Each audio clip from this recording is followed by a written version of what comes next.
Praise the lord. ఈరోజు దేవుని వాక్యం అనే కార్యక్రమానికి మీకు అందరికీ ఆహ్వానం తెలియచేస్తున్నాను. నేటి దిన వాక్యము యోబు గ్రంథము 1వ అధ్యాయము 11-12 వచనాల భాగాన్ని చదువుకుందాం. అయినను నీవు ఇప్పుడు నీ చెయ్యి చాపి అతనికి కలిగిన సమస్తమును మొత్తినీరలా అతడు నీ ముఖము ఎదుటనే దూషించి నిన్ను విడిచిపోవును అని యెహోవాతో అనగా, యెహోవా ఇదిగో అతనికి కలిగిన సమస్తమును నీ వశమున ఉన్నది, అతనికి మాత్రము ఏ హానియు చేయకూడదని అపవాదికి సెలవీయగా వాడు యెహోవా సన్నిధి నుండి బయలువెళ్ళెను. ప్రియమైనటువంటి వారులారా, యోబు గ్రంథము 1వ అధ్యాయము 11-12 వచనాల భాగాలని మనం చదువుకున్నాం. ఈ చదివిన లేఖన భాగములో తండ్రి అయినటువంటి దేవాది దేవుడు, అపవాది ఇద్దరు మాట్లాడుతున్నటువంటి సంభాషణ మనం చూస్తూ ఉన్నాం. మీ విరోధి అయిన అపవాది గర్జించు సింహం వలె ఎవరిని మృంగుదునా అని వాడు వెతుకుచూ తిరుగుచూ ఉన్నాడు. ఆ తిరుగుచున్నటువంటి సాతానుడు దేవుని పిల్లలైనటువంటి వారి మీద దాడి చేయడానికి చూస్తూ ఉన్నాడు. ఆ చూస్తున్నటువంటి సందర్భములో భక్తుడైనటువంటి, నీతిమంతుడైనటువంటి, యథార్థవంతుడైనటువంటి యోబు సాతాను కంటపడ్డాడు. అప్పుడు యోబు విషయమై దేవుని దగ్గరికి వెళ్ళి దేవుని సన్నిధిలో వాదిస్తూ ఉన్నప్పుడు దేవుడు ఏం చేశాడనంటే, యోబు విషయములో యోబును శిక్షించటానికి, యోబును శ్రమల పాలు చేయటానికి, యోబును గాయపరచటానికి అనుమతించినట్లుగా లేఖనాల్లో మనం చూస్తున్నాం. ఇదే యోబు గ్రంథము 2వ అధ్యాయము 5వ వచనాన్ని గమనిస్తే ఇక్కడ వాక్యం సెలవిస్తుంది, ఇంకొకసారి నీవు చెయ్యి చాపి అతని ఎముకలను, అతని దేహమును మొత్తినీరలా అతని ముఖము ఎదుటనే దూషించి నిన్ను విడిచిపోవును అనెను. అందుకు యెహోవా అతడు నీ వశముననున్నాడు, అతని ప్రాణము మాత్రము నీవు ముట్టవద్దని సెలవిచ్చెను. చూడండి ప్రియులారా, ఇంకొకసారి అనే మాట మనం చూస్తున్నాం. ఇంకొకసారి అంటే రెండవసారి, అంతకు ముందు ఒకసారి జరిగిపోయింది. ఆ జరిగిపోయినటువంటి సంఘటనలో యోబు ఆస్తంతా పోయింది, యోబు సంతానం అంతా చనిపోయింది, యోబు కుటుంబం అంతా చెల్లాచెదరైపోయింది. అయినను యోబు దేవుని యొక్క కృపను పొందినవాడై, యథార్థవంతుడై, దేవుని దూషించక, దేవుని అవమానపరచక, నాకెందుకు దేవుడు ఇలా చేశాడని ప్రశ్నించక దేవుణ్ణి అతడు స్తుతిస్తూ ఆరాధిస్తూ ఉన్నాడు. ఆ సమయంలో సందర్భములో మరి ఒకసారి అనుమతి తీసుకొని వచ్చినప్పుడు ఇక్కడ జరుగుతున్నటువంటి దాడి ఏమిటయ్యానంటే, యోబు యొక్క శరీరం విషయంలో దాడి జరుగుతూ ఉంది. ఆ యోబు శరీరంలో దాడి జరుగుతూ ఉన్నప్పుడు మన తండ్రి అయినటువంటి దేవాది దేవుడు యెహోవా అంటాడు కదా, ఇదిగో యోబును నీ వశమున పెడుతున్నా, నీ చేతికి అప్పగిస్తున్నాను, అతని ప్రాణమును ముట్టకుము అన్నాడు. అతని ప్రాణమును ముట్టకు అన్నాడు. మంచిదని చెప్పి వెళ్ళిపోయిన తర్వాత అతని దేహమంతా కూడా కురుపులతో భయంకరంగా శోధించినప్పుడు, భయంకరమైన కురుపులతో మరి గాయపరిచినప్పుడు వేదన చెందుతున్నాడు, బాధపడుతున్నాడు. కానీ అతడు దేవుని దూషించలేదు, అవమానపరచలేదు. చూడండి ప్రియమైనటువంటి వారులారా, యోబు తప్పు చేశాడని అతడు శిక్షించబడట్లేదు, యోబు అన్యాయం చేశాడని, యోబు దైవ విరుద్ధంగా ఆజ్ఞను అతిక్రమించాడని అతడు శ్రమల పాలు అవ్వట్లేదు. అతడు శ్రమల పాలు కావడానికి దేవుడు అనుమతిస్తూ ఉన్నాడట.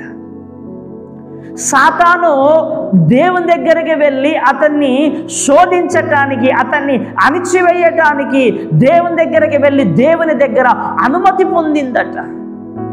ఈరోజు నువ్వు పడుతున్న బాధలు, ఈరోజు నువ్వు పడుతున్న శ్రమలు, ఈరోజు నువ్వు పడుతున్నటువంటి ఘోరమైనటువంటి నిందలు, అవమానాలు, రకరకాల శ్రమలు, అప్పుల్లో పడిపోయి, అనారోగ్యంలో పడిపోయి, కుటుంబ తిరస్కారం ఎదుర్కొంటూ, రకరకాల శోధనలు ఎదుర్కొంటున్నటువంటి ప్రియ సహోదర సహోదరి, ఒకవేళ దేవుడు నీ విషయంలో సాతానుకు అనుమతిచ్చాడేమో గనక భయపడకము, నువ్వు దిగులు పడకము.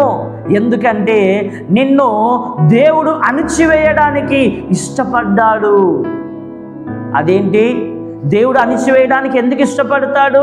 దేవుడే అణిచివేస్తే మనకి ఎక్కడ మరి మన పరిస్థితి ఏమిటి అని ఆలోచన రావచ్చు. చూడండి ప్రియమైనటువంటి వారలారా, దేవుడు అణిచివేసే దాంట్లో గొప్ప మేలు దాగి ఉన్నది. దేవుడు అణిచివేసే దాంట్లో గొప్ప దీవెన, గొప్ప ఆశీర్వాదము దాగి ఉన్నది అనే విషయాన్ని దేవుని యొక్క లేఖనాలు ఇక్కడ మనకు చాలా స్పష్టముగా తెలియచేస్తున్నాయి. కీర్తనగర్ దావీదు మహారాజు అంటాడు కదా, శ్రమలు కలిగి ఉండట నాకు మేలాయను అంటాడు. భార్య హేళన చేసి అవమానపరుస్తుంది. ఆ పిల్లనిచ్చినటువంటి మామగారు చంపాలని చూస్తున్నాడు. తన కడుపున పుట్టినవాడు చంపాలని చూస్తున్నాడు. తనతో ఉన్నటువంటి 600 మంది సైన్యం తనను చంపాలని చూస్తున్నారు. చుట్టుపక్కల రాజులందరినీ చంపాలని చూస్తున్నారు.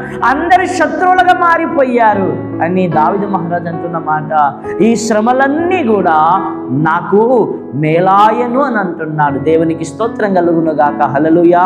కనుక ప్రియమైనటువంటి వారలారా, నువ్వు అణిచివేయబడుతున్నావా, అవమానపరచబడుతున్నావా, రోగములో ఉన్నావా, వ్యాధుల్లో ఉన్నావా, అప్పుల్లో ఉన్నావా, అనారోగ్యములో ఉన్నావా, కుటుంబ తిరస్కారములో ఉన్నావా, సంఘం వెలివేసిందా, సమాజం వెలివేసిందా, సమాజంలో అణిచివేయబడుతున్నావా, ఉద్యోగంలో అణిచివేయబడుతున్నావా, వ్యాపారంలో అణిచివేయబడుతున్నావా, నువ్వు చేసే చేతి పనుల్లో అణిచివేయబడుతున్నావా, నువ్వు భయపడకు. గొప్ప మేలు నీ కొరకు దాగి ఉన్నదనే విషయాన్ని దేవుని యొక్క లేఖనాలు ఇక్కడ మనకు సెలవిస్తున్నాయి. ద్వితీయోపదేశకాండము 8వ అధ్యాయము, ద్వితీయోపదేశకాండము 8వ అధ్యాయము 2వ వచనాన్ని చదువుతున్నాను, శ్రద్ధగా ఆలకించండి. మరియు నీవు ఆయన ఆజ్ఞలను గైకొందువో లేదో నిన్ను శోధించి నీ హృదయములో నున్నది తెలుసుకొనుటకు నిన్ను అనుచు నిమిత్తమును అరణ్యములో ఈ 40 సంవత్సరములు నీ దేవుడైన యెహోవా నిన్ను నడిపించిన మార్గమంతటిని జ్ఞాపకము చేసుకొను. నీవు దేవుని మార్గములు, నువ్వు దేవుని నియమములు, నువ్వు దేవుని యొక్క పద్ధతులు, పరిశుద్ధ జీవితాన్ని కలిగి జీవిస్తావో లేదో దేవుడు నిన్ను తెలుసుకొనుటకు అణిచి అనే మాట మనం చూస్తున్నాం. అణిచి ఏం చేస్తున్నాడట? పరీక్షిస్తూ ఉన్నాడట. యోబును అణిచివేస్తున్నాడు ఇక్కడ. ఎందుకంటే సాతానుకు దేవునికి మధ్యన ఒప్పందం మధ్యన యోబు నలిగిపోతున్నాడు. యోబు కొట్టబడుతున్నాడు, యోబు తరవబడుతున్నాడు, యోబు దుఃఖ సాగరములు మునిగిపోయాడు, అవమానాల పాలయ్యాడు. ఇశ్రాయేలు ప్రజలు అణిచివేయబడుతున్నారు. 40 సంవత్సరములు వారు అణిచివేయబడి శోధించబడుతున్నారు. ఎందుకలా అణిచివేయబడి శోధింపబడుతున్నారు? చూడండి ప్రియమైనటువంటి వారలారా, ఇదే అధ్యాయంలోనే 16వ వచనం చదువుకుందాం. తుదకు నీకు మేలు చేయవలనని నిన్ను అణుచుటకును శోధించుటకును నీ పితరులు ఎరగని మన్నాతో అరణ్యమున నిన్ను పోషించాను. నీకు మేలు చేయవలనని, నిన్ను దీవించాలని శోధించుటకును అణిచివేయుటకును దేవుడు ఏం చేస్తున్నాడట? అనుమతిస్తున్నాడట. దేవుడు నీకు అప్పుల విషయంలో అనుమతించాడేమో, అనారోగ్య విషయంలో అనుమతించాడేమో, సమస్తమైనటువంటి శ్రమలు నిన్ను చుట్టుముట్టుతున్నవేమో, ఇరుకులు, ఇబ్బందులు, వ్యాధులు, శోధనలు, నిందలు, అవమానాలు వెంటాడుతున్నవేమో. భయపడకుము. నువ్వు ఎంత అణిచివేయబడితే అంత ఉన్నతమైన ఆశీర్వాదాలు పొందుకుంటావు. ద్వితీయోపదేశకాండము 2:3వ వచనాన్ని, ఆ విధంగానే 16వ వచనాన్ని మనం మర్చిపోకూడదు. ఈ 2 వచనాల్లో ప్రత్యేకంగా దేవుడు సెలవిస్తున్నాడు. ద్వితీయోపదేశకాండము 2:2-16 తర్వాత చదువుకోండి. వాక్యం సెలవిస్తుంది, నిన్ను అణిచి లేవనెత్తే దేవుడు, అణిచి లేవనెత్తే దేవుడు. నీకు పెడుతున్నటువంటి పరీక్షలు ఇవి. నీ భక్తికి జరుగుతున్న పోరాటం ఇది. నీ ప్రార్థన జీవితానికి, నీ విశ్వాస జీవితానికి, నీ కుటుంబ మేలు జీవితానికి జరుగుతున్న పోరాటం ఇది. నువ్వు భయపడకు, దిగులు పడకు, విశ్వాసములో దిగజారిపోకు. నాకెందుకు ఇలా జరుగుతుంది, నేనేం తప్పు చేశాను, ఏం పాపం చేశాను, నాకెందుకు ఇలా జరుగుతుంది అని నువ్వు అనవసరంగా ఆలోచించకు. నువ్వు ఎంత అణిచివేయబడతావో అంతగా లేవనెత్తబడతావు, అంతగా హెచ్చింపబడతావు. ఇజ్రాయేలు ప్రజలు ఎంత అణిచివేయబడ్డారో, ఇజ్రాయేలు ప్రజలు ఎంత తరమబడ్డారో అంత ఘన విజయాన్ని వాళ్ళు పొందుకున్నారు. యోబు విషయంలో అందరు దూరం అయిపోయారు. యోబు విషయములో భార్య దూరం అయిపోయింది. యోబు విషయములో కుమారులు కుమార్తెలు సమస్తమును పోగొట్టుకున్నాడు. ఆస్తిపాస్తులన్నీ పోయాయి. ఏమి అంటూ అతనికి లేకుండగా సమస్తమును పోయింది. కానీ రెండంతల ఆశీర్వాదం అతడు పొందుకున్నాడు. రెండంతల మేలు పొందుకున్నాడు. యోబు పరీక్షించబడుతున్నాడు. లేక వృద్ధాప్యములో ఏకైక కుమారుణ్ణి పొందుకున్నాడు. దేవుడు వచ్చి మాట్లాడుతున్నాడు, ఇదిగో అబ్రహామా, నీ కుమారుని నాకు ఇచ్చి అన్నాడు. అప్పుడు కుమారుని ఇయ్యబోతూ ఉండగా, ఇదిగో అబ్రహామా ఆగుము, ఇందువలన నాకు తెలిసినది, నీకు పెట్టిన పరీక్షలను నెగ్గావు, నువ్వు దేవునికి భయపడువాడవు గనక నీ సంతానము ఇసుక రేణువల వలె ఉండబోతున్నదన్నాడు. దేవునికి స్తోత్రం, హల్లెలూయా. గనక ప్రియమైనటువంటి వారులారా, మన జీవితాల్లో వస్తున్న శ్రమలకు, నిందలకు, భయంకరమైనటువంటి కష్టాలకు, వ్యాధులకు, నిందలకు, తరమబడుతున్నటువంటి పరిస్థితులకు నువ్వు భయపడకు, దిగులు పడకు.